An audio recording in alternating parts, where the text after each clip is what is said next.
Okie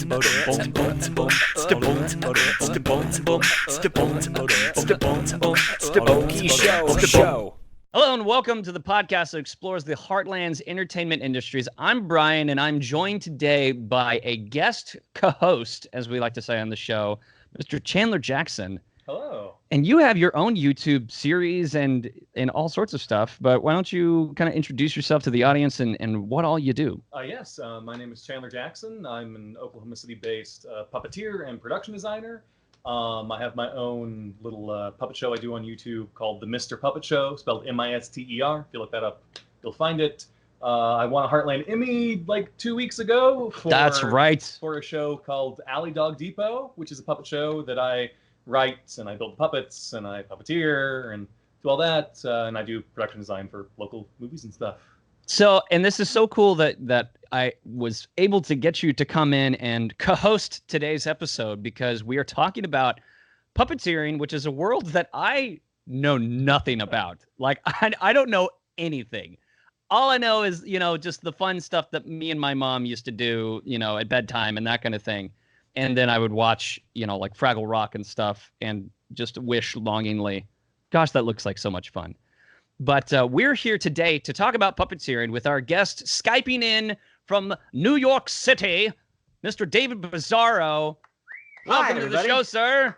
Hey, Thanks for having me. It's good to be on here with you both. You're both such lovely, charming gentlemen. Look at you. Oh, goodness. You, sir, have been the first time I actually met you was at like Dead Center Film Festival several years ago, and you had produced a short film about an avocado, and Kelly and I fell in love with the short film, and we got to have some little antics with you on the show, and then also kind of crashing another podcast.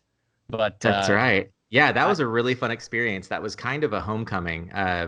My wife and I moved out from Oklahoma to New York City, and that film was so much fun. It's The Pits.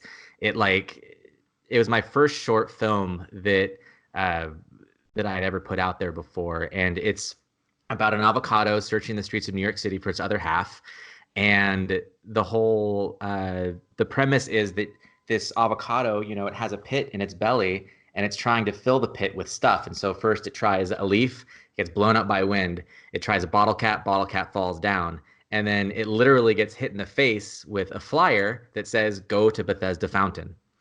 Goes to the fountain, and then magic. And then all the listeners are just going to have to go and watch it. It's online. If you search The Pits short film, it'll pop up and you can watch it. It's an easy 2 minutes and 45 seconds, but and it's freaking great. Thank you so much. I've seen clips and photos of the avocado, and it isn't adorable. It was very, very heartwarming, and it's still for me and Kelly, like, it's still Dead Center that year for us, and we were so happy to get to talk to you about that. And if you want to listen to that interview, you can go back to our Dead Center interview from 2016, I think. Yeah, that was a fun day. We crashed another podcast, and they were videotaping their podcast, much like we are now. And Okie Show and myself sat in the background and ate Cheetos really slowly, stared directly into the camera. Very slowly. For 20 minutes. Forever. It was a long time. We almost ate this, and it was about this big, an entire container of cheese puffs. It was incredible. Yeah. And that's when I knew we should be friends. After I had hand-fed you cheese puffs. Yes. Right. Oh, man. So I'm so excited to get to pick you guys' brains about the wonderful world of puppeteering, and we're going to talk a little bit about the Bayr show and a little bit about Mr. Puppet Show and just the mechanics of how this stuff works, because it's a foreign world. Puppeteering, it seems to me like one of those things that like we've all seen, and then you actually hear about all the specific details of how like the workflow is and building puppets and like the division of labor on an actual set with puppets. And it just, my brain kind of explodes anytime I get a teeny piece of information. So we're going to get into that. But first we're going to do a quick lightning round warm up to kind of loosen us all up. Are you guys ready for this? As will be, I guess. Okay. I am ready. Fantastic. Okay, so this is the lightning round warm up. We're you two, because I would lose this in a heartbeat. You two are going to name as many puppet characters as you can in 15 seconds.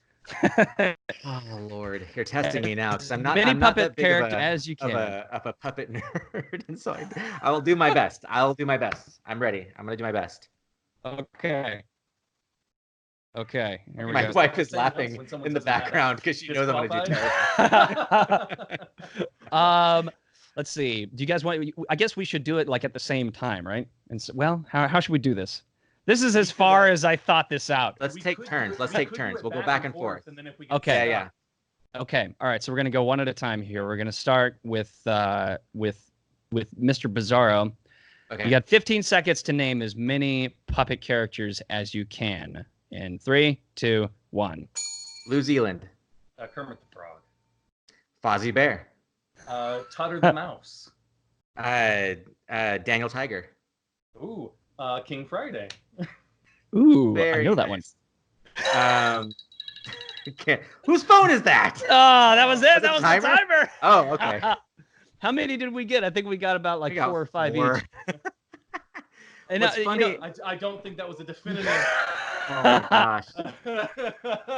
Just to kind of get the synapses flowing. The entire puppet community is listening to this, just crying, yelling at the speakers, saying, "What about this character? What about Beauregard?" They're all just like yelling at us right now. Angus McGonagall, the Argyle Gargoyle Gargles Gershwin. There you go. Exactly. How could you miss it? Oh, I feel like I have a feeling that's a deep cut, but I don't know. That's a deep cut. That's a good one. So now, one by one, I want to kind of go around the room and discuss what you guys have kind of worked on, just to kind of set the stage for our listeners to kind of, share what kind of experience you guys have had. Because Chandler, you've been doing this for how many years? Oh gosh, so I've been doing live puppeteering professionally since 2014, and I've been doing really the two main productions. The work has been consistent enough. I've been doing alley dogging my own stuff in front of a camera since 2017. That's so cool. So, and then David, and then live puppeteering, right? Because you do your live puppet shows. Yeah. And then David, how long have you been doing this, and what are all the different stuff that you've worked on? I've been professionally doing puppetry for about, I think, 6 years this year, and I've freelanced for the Jim Henson Company, building puppets, doing props, a lot of the time refurbishing puppets. I've also been a puppet wrangler on Sesame Street, which has been a lot of fun. Cool. Which a puppet wrangler is somebody who is basically hair and makeup for a puppet. Anything that breaks on a puppet, like for instance, if Elmo gets a stitch open, they give me Elmo, I sew it back really fast and throw it back on, or give it back to the puppeteer. And I also, assist the puppeteers on solving any mechanical or puppetry issues that might pop up. And then sounds like a dream job. It's pretty fun. That's so cool. And then, I also puppeteer on various projects. I'm going to be in Europe next month, or this month actually, for some short videos with IBM, performing a small character. And I also create short films, music videos. And I just started a podcast called Probecast, which features a puppet character I made 4 years ago, who is a conspiracy theorist. And on the show, he talks about paranormal, cryptozoological stuff. He has experts and experiencers come on, and what it is I bring on comedians and improv friends of mine that come in and pretend to be paranormal experts, and we just improv for 15 minutes, and that's the podcast. That's brilliant. Yeah. Why didn't I come up with an idea like that? Because you're not stuck by yourself with a room full of puppets. That's why. you ask questions other people. Right. Yeah, that's true. I listen to the experts and pretend I am following along. I nod my head. Yes, I understand. Yeah, I can't see anything you're doing below the frame, so you could just be writing "This guy sucks" in really big letters. I have no idea. We had pants on. All kinds of. I'm not wearing pants. Hey man, it worked in The Last Crusade. I figure why ever wear pants? They didn't wear pants in the plane. I was trying to think in the movie someone didn't have pants. I think it was like the Zeppelin scene. Yeah, I don't know. Really? They didn't wear pants when they shot that? I'm pretty sure. That's Yeah, brilliant. Sean Connery and Harrison Ford were both going no pants. commando in the plane. No, I don't know if it was I full gotta remember commando. that. I may have. That's really good. That adds a new subtext to the Indiana Jones storyline. Yeah. Well, no one ever sees Last the Crusade. puppeteers. We could be pantsless below the frame, you know. That could be a new thing. Anything could be going on. That's true. That's true. Who knows? Who knows what's knows? happening down there?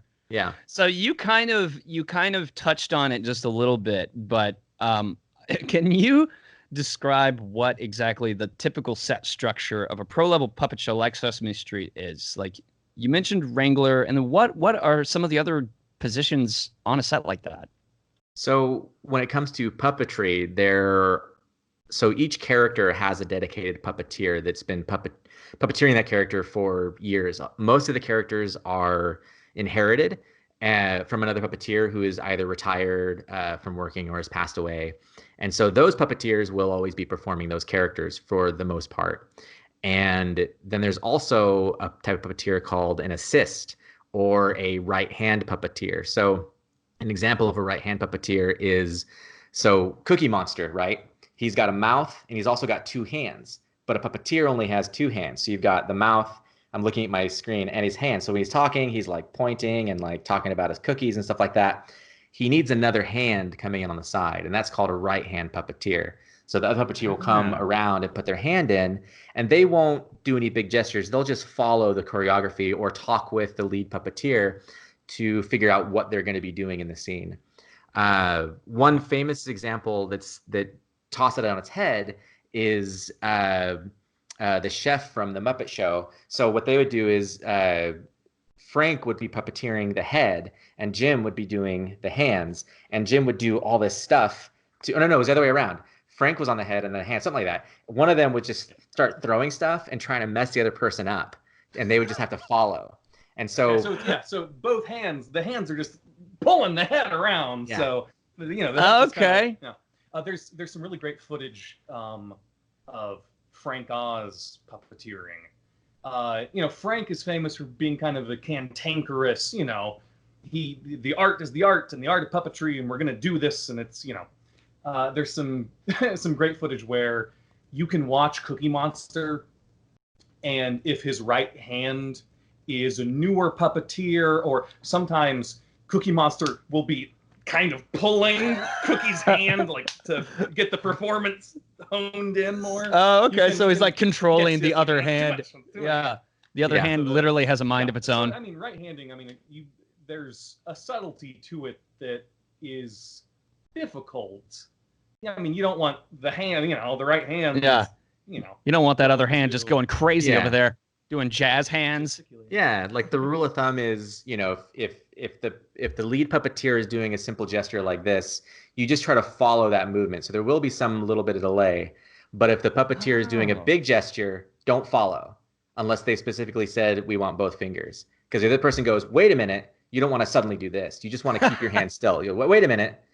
That doesn't make sense. Then you can follow. You kind of Right. you learn, and a lot of times a lead puppeteer will have an assist that they prefer to work with because they, just like when you have a dance partner, they know how to move with that person and orchestrate well. And so there's that. And like I said, there's a puppet wranglers that are on set. There's usually at least two on a big set. If it's really big and a lot of puppets, there's at least three. If it's a small shoot with just like one or two puppets, there's just one puppet wrangler. And then a lot of the directors and other folks that are on set working are also puppeteers or have been a part of puppetry in some way. So like one of the people in the sound department on Sesame is a puppeteer and a director, and he makes his own puppet videos. And then of course Matt Vogel, who performs Kermit the Frog and Big Bird and a bunch of other characters, is a director on Sesame, and he is incredible because he has a love for filmmaking and for performance, but he's also a really brilliant puppeteer. And so he's able to bridge the gap of that communication, which is really inspiring. Wow. So yeah, that's some of it. And on the puppetry end, that's most of what you have on set as far as puppeteers. That's so cool. It's really fun. Well, in a second, I'm going to ask you guys how exactly one would get started in the world of puppeteering. But first, we have to take a quick break. And we'll be right back after these messages. So yeah. Oh no, it was so great. That was a really. I'm gonna buy that. I'm gonna buy that thing, I'm and gonna I'm buy gonna at be least into 3. it. Yeah, I'm gonna go to that business.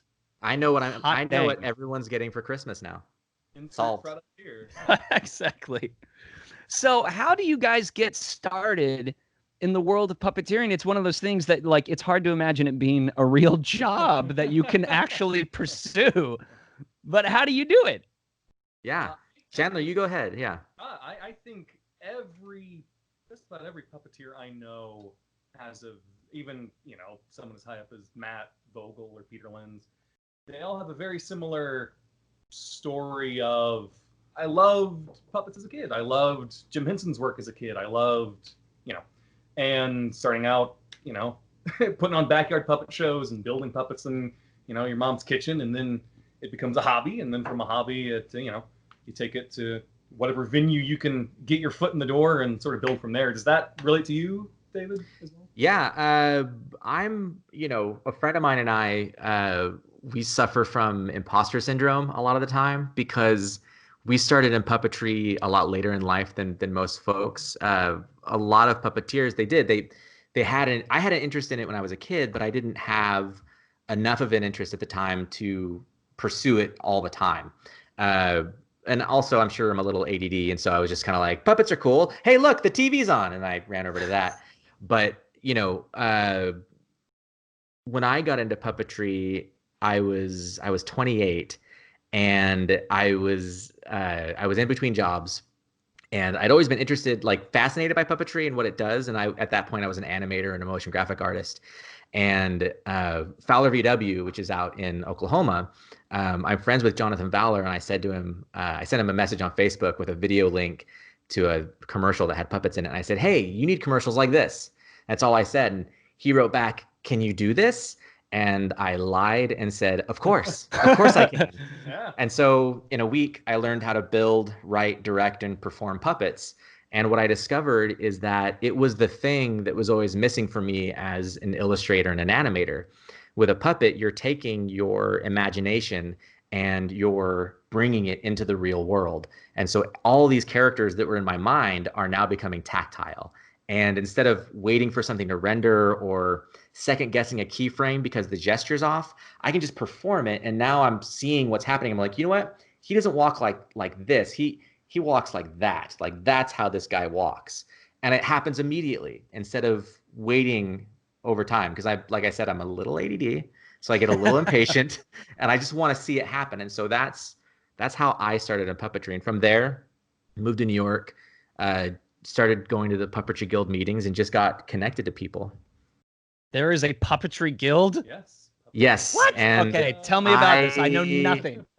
I am Jon Snow with the Puppeteering Guild.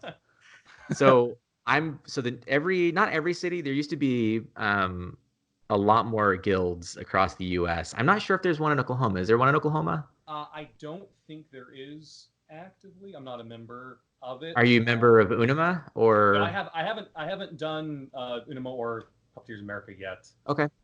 Yeah. That's okay. Of course, everyone would say to me, like, no, actually, you should join. You need to join, Chandler. They need more members. I've gotten tirades from puppeteers. I bet. So I'm a member of the New York Puppetry Guild. I'm also the vice president.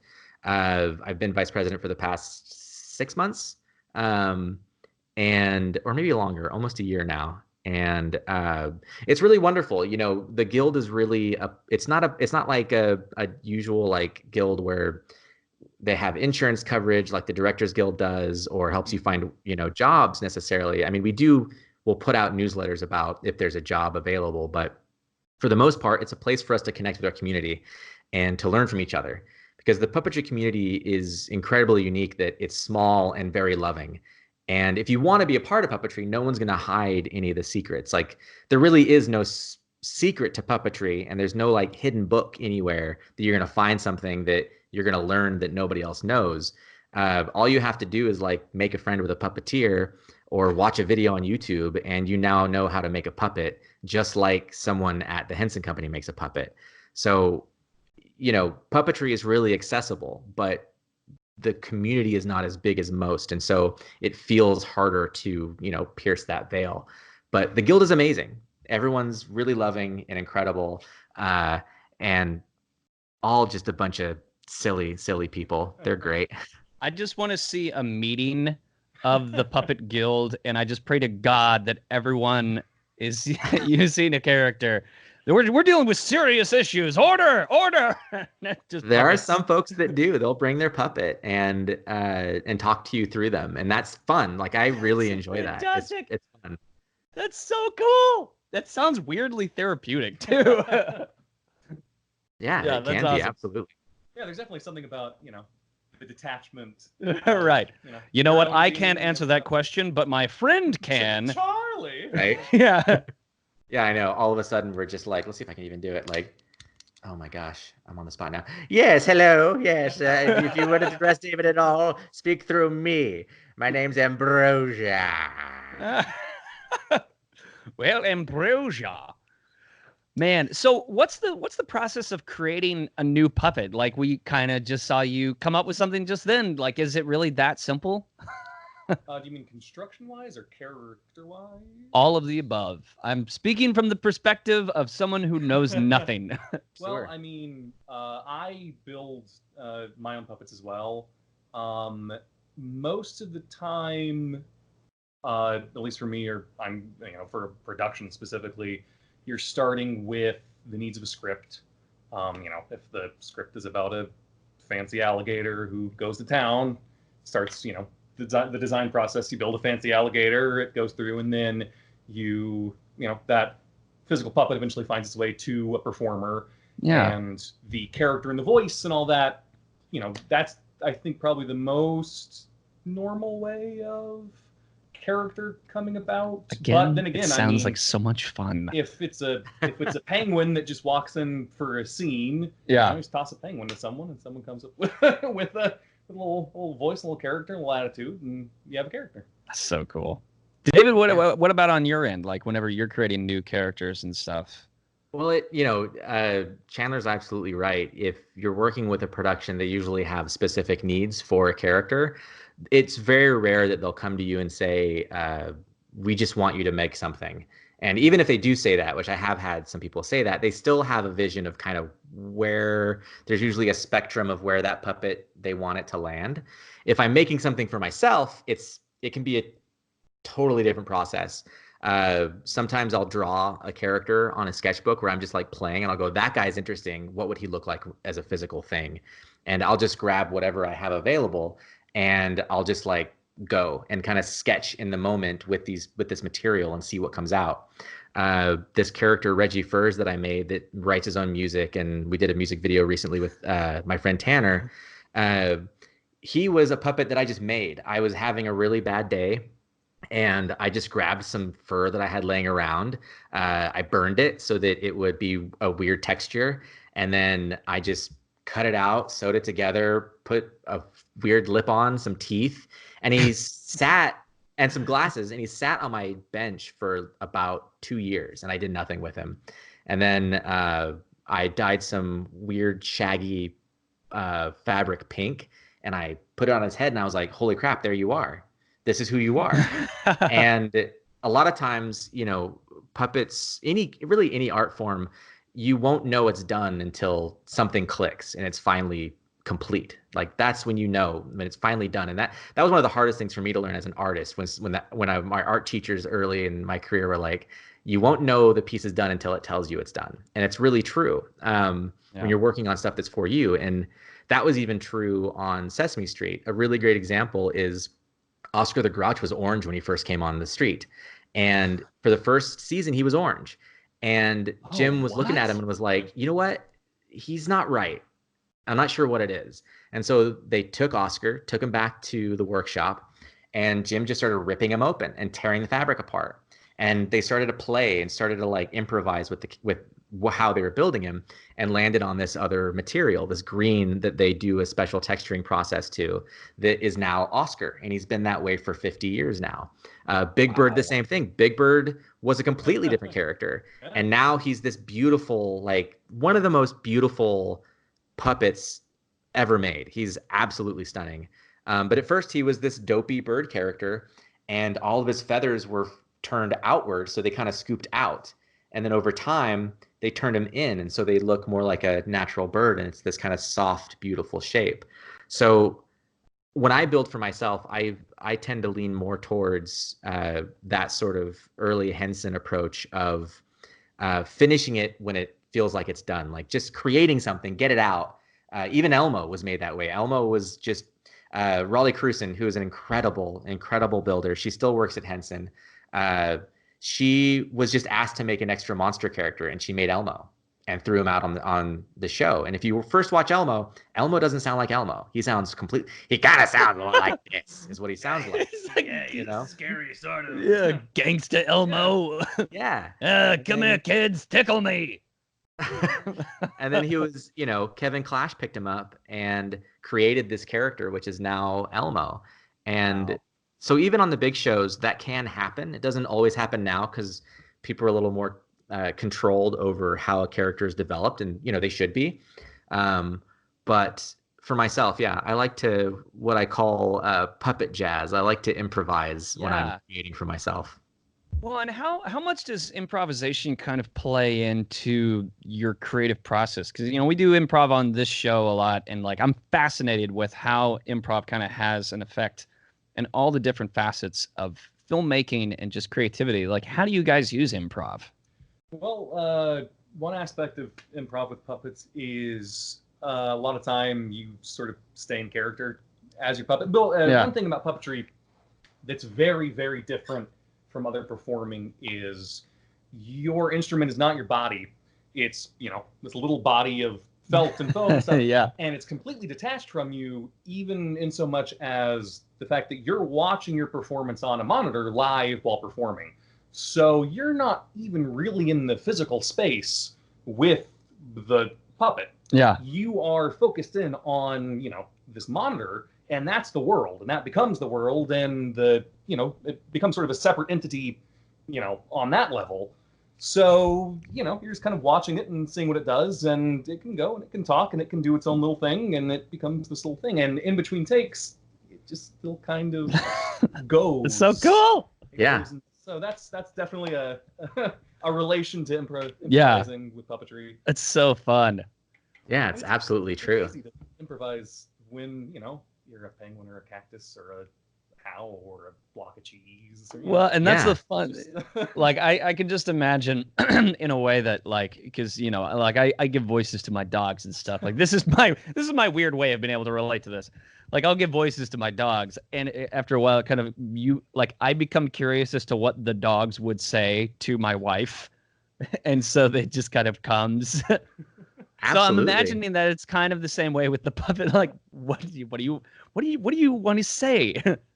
Yeah, and that's, for me, improv happens in everything that I do. Like, I definitely believe, I said, like, so I was with one of my friends and I just like offhandedly said something to her that really was kind of a bullshit statement, but I was also, after I thought about it, I was like, wait, that's actually true. And what I said was, like, writing is just improvising on the page. And once you're done writing it, then it's actually a thing. And that's really, when you're doing anything, when you're trying to plan out a shot for a film, or you're trying to create a presentation for, your next big sell at the whatever corporation for that last advertisement we heard. Exactly. You are improvising at first. You're just brainstorming. Brainstorming is improvising. You're just trying to come up with ideas and be in the moment so that you can be more creative. And once that's done and you name it something, then it's no longer improv. It's a thing.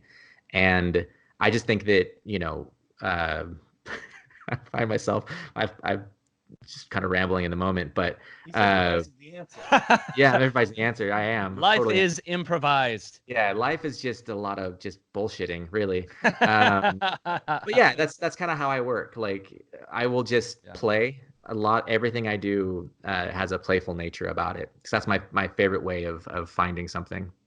Yeah, that's, again, it's so much fun. I've been like, just talking to you guys about the wonderful world of puppetry and everything just makes me giddy inside, because like there's a connection to childhood. I think when people think of puppets, they think of Sesame Street, they think of Fraggle Rock and what's the Dark Crystal? Yeah. Dark Crystal out on Netflix now.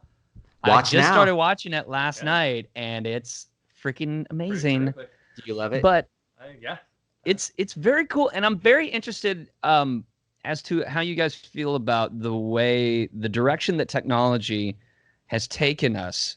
With everything's visual effects and everything, and we've been finding this weird renaissance back to practical puppetry, practical effects and stuff. Like, I love that the new Star Wars trilogy really put a highlight on that. But what do you guys see as being the future of puppetry in this very visual effects based world of filmmaking that we're finding ourselves in? Oh, that's a very good question. One important thing is every puppet and everything a puppet does is an effect.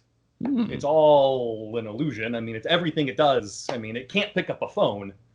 It has to be an effect. I mean, that sort of ties into, integrating any way to help the puppet. Right. Is okay in my book. Yeah. Yeah, absolutely. There's an advertising company that I've been working with to do some like commercial spots, and there's a director there who has a background in puppetry, and he's come up with a digital puppetry system that they're calling the Mill Mascot. And what it is, it's a little sensor that sits on your desk, and I put my hands up like this, like I'm playing a theremin, and I'm able to control a CG character that's fully rendered and looks beautiful in real time.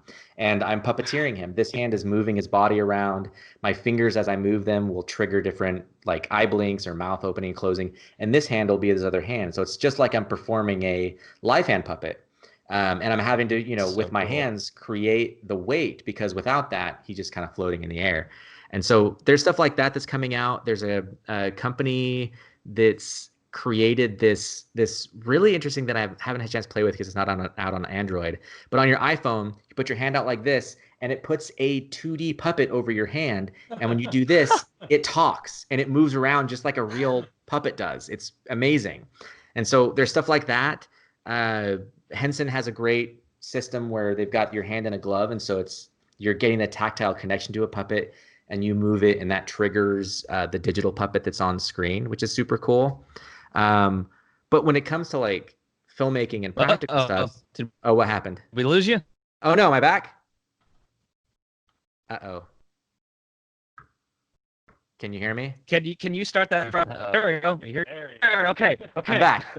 Okay, so you were just talking about the app on your phone. You just started on the Henson Waldo system. Oh, right. So the Henson Waldo system, you put your hand in a little like kind of sleeve, and you start doing this, and the puppeteer is able to control the digital puppet on the screen. But what I was going to say is, when it comes to like practical effects and visual effects in films, I think that when CGI came out and people saw Jurassic Park, they thought it was all CG effects. They thought it was all that, and a lot of it was, but also a lot of it wasn't. Even the CG effects weren't fully CG. They were animated by stop motion animators, which is, a lot of people don't know that, and that's amazing, and that's why the animation looks so good. So there was like this boom, this housing crisis, of CG effects, where everyone was like, we've got to have CG effects in here. Clash of the Titans happened, and everyone went, okay, whoa, we need to slow down. Like, this is getting out of hand. And folks started like slowly kind of marrying practical effects and visual effects back together again. The prequel to the movie The Thing was a really good example of where they were starting to bring back practical effects that involved puppetry into visual effects. Unfortunately, a lot of the effects were replaced by visual effects, which is really awful, but it was still a crawl towards that. And now it's becoming more prevalent. Just like you said in Star Wars, there are so many puppets in that film. And like BB-8 is a puppet. It's not a CG effect. There's some shots, of course, but for the most part, it's a puppet. It's not even a remote control like gyroscopic thing. It's literally a ball on a rod that a guy pushes like he's mowing in the yard. It's incredible. That's amazing. So I think we're going to see more of a healthy relationship between visual effects and practical effects in more and more films, to where one isn't replacing the other. They're just working together. Even in The Dark Crystal, a lot of shots had a lot of visual effects everywhere. And that, we can't totally escape that, because there's some things that can't happen. Like in one of the carriage scenes in The Dark Crystal, the entire set has been green screened because all the puppeteers have to be removed. Right. So we're never going to get rid of it. One is never going to replace the other. But I think people are realizing that you can't have the other without the other one. It's a relationship. Yeah. Exactly. Wow. Yeah. God, that's so cool. It's okay. fun. So I gotta ask, for the up and coming puppeteer, someone who's listening to this and who's thinking, I want to do this myself. What are some things not to do? This is my favorite question to ask people. What should people not do? That's a good question. Don't puppet. What did you say? Classic rule of thumb. I said don't puppeteer with your feet. Oh, well, unless you're Hugo and Inez. Hugo and Inez is an amazing puppet group. Most of their puppets or a lot of their puppets, Inez's puppets, are with her feet, and they're amazing. They're absolutely incredible. I would say the biggest thing that biggest mistake young puppeteers do that I see quite a bit is taking a big character like Kermit or Fozzie the Bear and building their own puppet and basing all of their skills around that character. There are, whenever someone is submitting an audition to Sesame Street or to maybe some new show that involves Muppet performers, they want to see you. They want to see what you are bringing to the table. They know what Kermit can do. They know what Fozzie can do, but they don't know what you can do. And so if you really want to get good and really be noticed and seen by other, not just puppeteers, but by other productions, you've got to make your own character. Doesn't matter how good it is. It can be a sock puppet with a couple of just little puff balls, cotton balls as eyes. It doesn't have to be good. What has to be good is your performance. If you're wanting to be a builder, that's something different. But if you want to be a puppeteer, just focus on your acting. Try to watch movies, watch people at the mall. It's what I used to do when I was in high school. When I was an actor, I would watch people at the mall and try to pick up mannerisms or walking styles of people and use that in your puppetry and try to create your own characters, because when you audition, that's what we want to see. They want to see like Gordon Ramsay says, they want to see your heart on a plate. They want to see your soul in front of the camera. Yeah, that's great advice. I would definitely say that no puppet is an island. Puppets don't work well on their own. Mm-hmm. You need some puppets with the puppet. It wouldn't doesn't quite work. Yeah, not everyone can be Fozzie Bear. Right. Not even Fozzie. Yeah. I think sometimes young puppeteers or puppeteers have been working on their own stuff in their bedroom in front of a webcam. The aspect of performing with another character or other player sometimes doesn't get the attention it needs.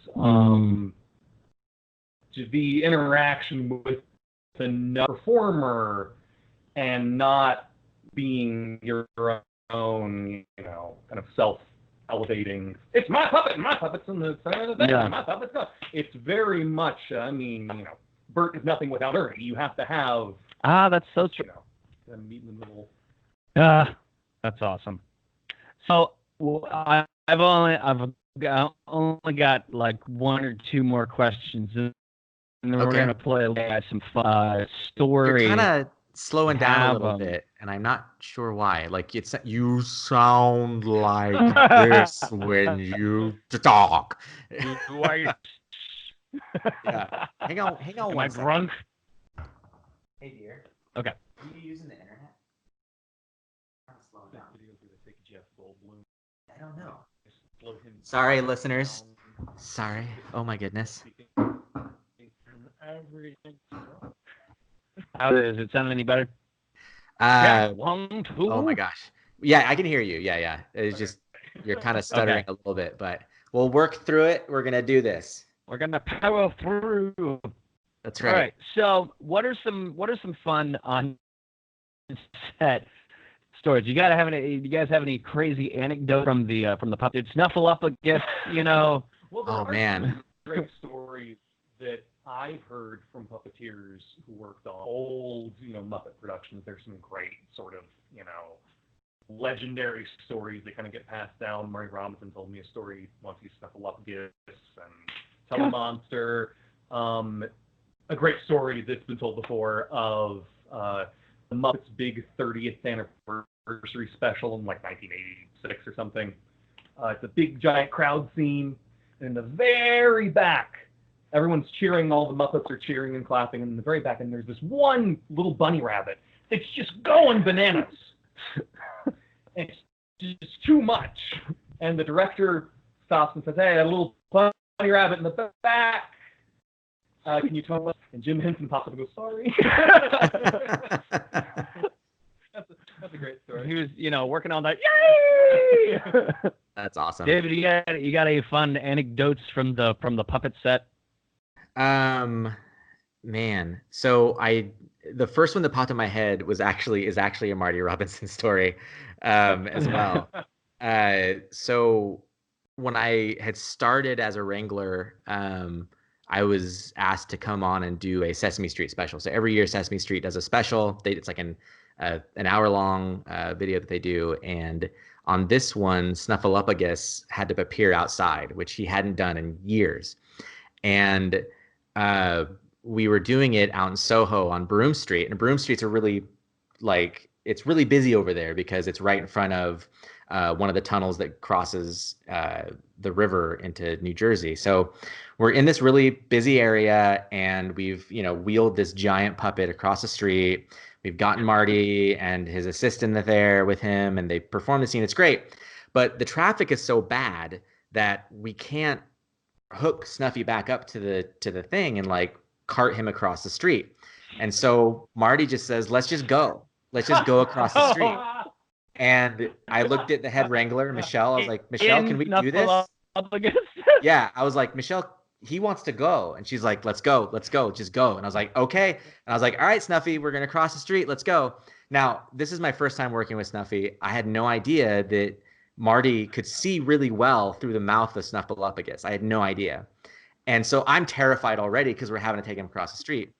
So what he did, because he knew it was my first time, he gets the okay to go, and he just bolts. He takes off without us at oncoming traffic. And now the traffic is stopped, but I don't know that. I've been up since 4 a.m. It's now 6 p.m. and I've got to get this historic icon across, this busy street. And he starts running at cars and stopping a foot away from them and just being like, "Oh no." And I'm like, "Snuffy, no, you got to go this way." And he's like, "Okay." And he keeps, going. And I finally get him across the street, or we get him across the street. There's this great photo of all of us running and me looking terrified with Snuffy next to me as if Snuffy's going to kill me. And we get across the street and he runs towards a curb, and I basically tackle Snuffy. I'm like, "No, Snuffy, no." And he goes, "Oh," and Marty gets out of that and is just laughing at me. And I asked him, I was like, "Man, that was terrifying. I'm so sorry." He was like, "I could see the whole time. It's fine." I was like, "Oh, God." But turns out that's what he does. Marty likes to, yeah, anytime there's a new Wrangler on set, he will get in the suit and just run as fast as he can to just scare you. Oh my gosh. Did the Sesame Street. The final thing we did on the final day, I was 18, it was 2014, a couple times. God, you're young. The final thing we did on the final day was we broke off into groups, and we were handed scripts used on the show. And in front of the cameras, we performed a skit. Each one was a 2-minute insert. God, that's so cool. And the one I wound up on was the Sons of Anarchy spoof Sons of Poetry, and they just Nice. handed out the parts willy-nilly, and I got it. I hadn't seen that skit, and I didn't know what the character was, and Marty came up to me, he pulled me aside right before the camera was going to roll, and he whispered, on the show, that was my role. Don't screw it up. Oh yeah. And he just went away. Oh yeah. Phases away. Oh man. Marty's the best. Wow. Like he is such a wise and amazing, like emotionally available human, but he's also loves to kid around and prank, and that's like the heart of the Henson legacy. Like being emotionally available to your creativity and being honest about what you're doing, but also you've got a streak of anarchy in you, and you want to play pranks on people and put them in the hot seat and see what happens. And he will put everyone in the hot seat, and it's the best. It's the best way to grow. Oh my God, that's amazing. Well, that's pretty much all the like strict questions that I've got. You guys want to play a game? Sure. Okay. Yeah, I'll do my best. So- The delay is happening, but I will do my best. I'm ready. We do have a delay here, so we're going to try to work around that. But I have two ideas, and you guys can choose which one you want to do. Okay. I'll present the second idea first, and you guys can choose. A conversation between Mr. Puppet, Chandler's character, and Mr. Bayr, Oh gosh. David's character, Okay. about a particular topic. Okay. So we can do that, or we can do in improv is called a naive game. It's called press conference, where Chandler and I are playing two reporters that are pressing David here, for information. And David's going to be the spokesperson for this individual who has done something. Okay. So of those two, what do you think? I can go get Bayr. Bayr's here. We could, of course, mix the two. Mr. Puppet and Brian could ask a press conference question. This is true. This is true. Do you guys want to do that? Sure. So Bayr is doing what now? So Bayr he is the spokesperson for someone. Now you have to figure out who it is that we're talking about and what exactly they've done. Okay, how about this? Okay, so here's what I'm going to do. I'm going to take my headphones out, and I'm going to go get Bayr. You guys discuss what that spokesperson is and what they've done, and then I won't know at all. But the listeners and you will know. All right, I'll be back. This is perfect. Okay, Great. so while David Bizzaro goes and gets Mr. Bayr, we have Chandler Jackson here. He's busting out Mr. Puppet, and now would be a great time for the listeners to tune into the YouTube channel. This beautiful thing going down. Puppet show on the podcast over the radio. Yeah. There's a perfect visual gag. So we have a couple different topics. We have Frank Oz has stolen millions from Kermit. We have Miss Piggy sold Kermit to the Church of Scientology in exchange for a relationship with Tom Cruise. Or we have Sprocket the dog from Fraggle Rock has been put down by the Fraggles. I don't know why, but I really like. I need to put my headphones on. All right, hold on a second. Okay, let's see that one. Get your headphones in so you can hear and do your thing. All right.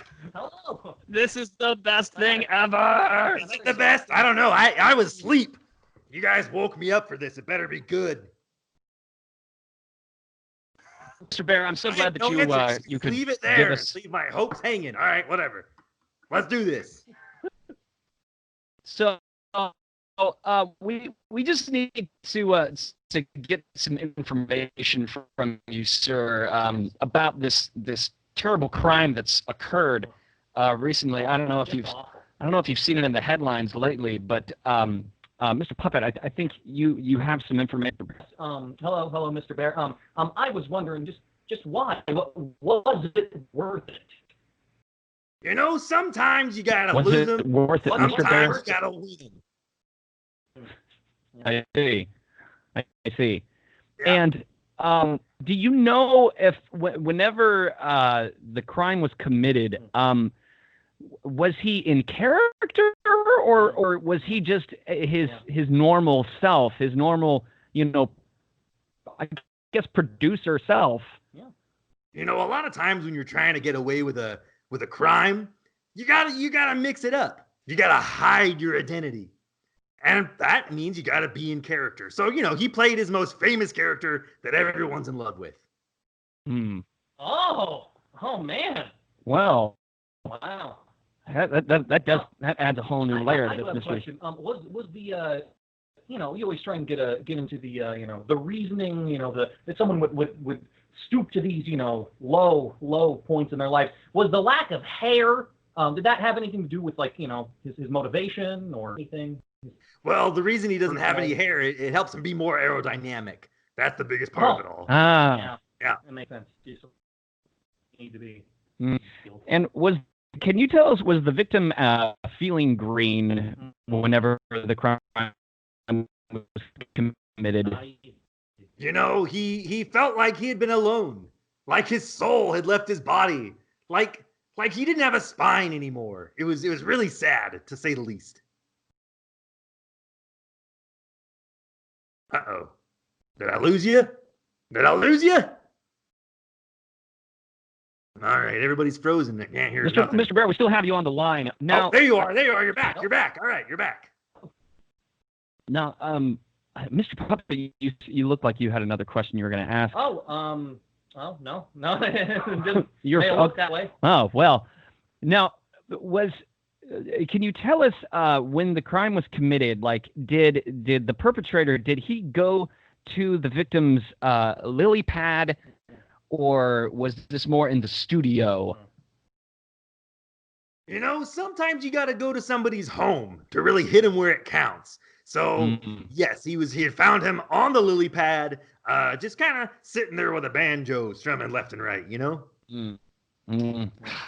Man, I mean, let's all be frank here. This is a terrible crime. So, I mean... Well, obviously it is. Question is... Yes, of course. Yes. Of course. Yes. Yeah. Goodness. Yeah.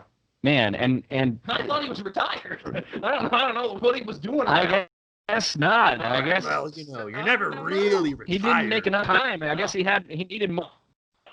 No. So I guess to reiterate, can you, Mr. Bayr, being the spokesperson for the perpetrator, can you tell us just exactly what happened? Yeah.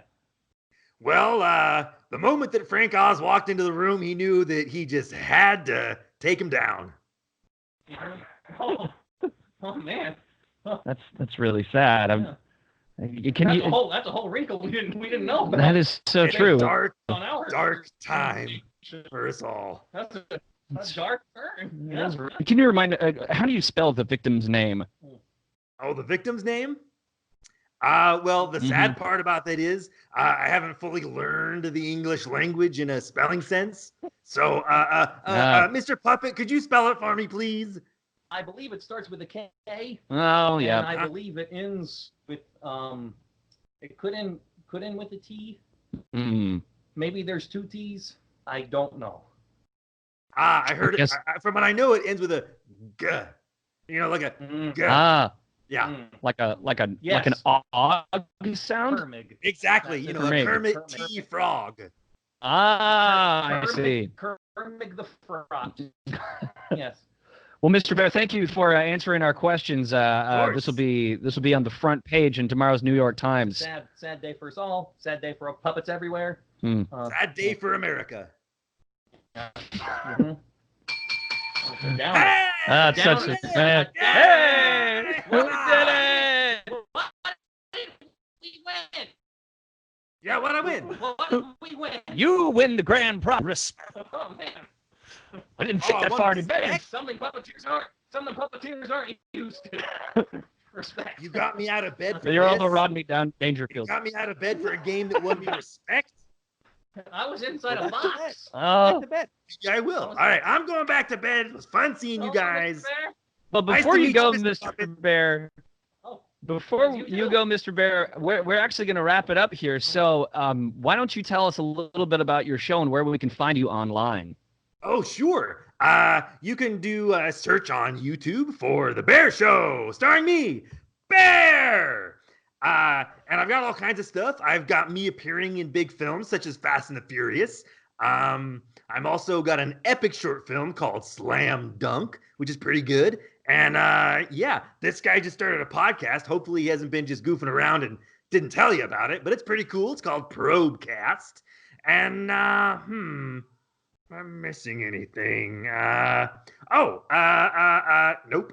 Well, David Bizzaro and Mr. Bayr, thank you guys so much for giving us some of your time and sharing your wisdom and your experiences out there on Sesame Street and abroad. Chandler, where can we find your stuff online, Mr. Puppet Show and some of your other work? If you look up the Mr. Puppet Show on YouTube, spelled Mister, you'll find it. I'm at MrPuppetShow.com, and I'm at the Mr. Puppet on Twitter. Yeah. And if you also look up Alley Dog Depot, a lot of those are on YouTube. This was such this might be one of my favorite episodes that we've gotten to record, because like I love it. I just love it so much. You guys, both of y'all are awesome. Thank you so much for coming on the show.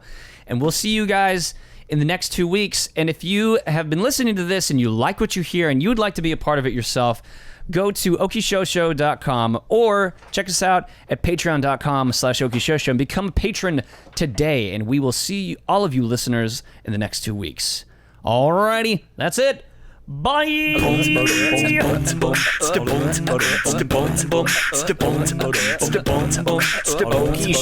Show. You've been listening to the Okie Show. Yeah!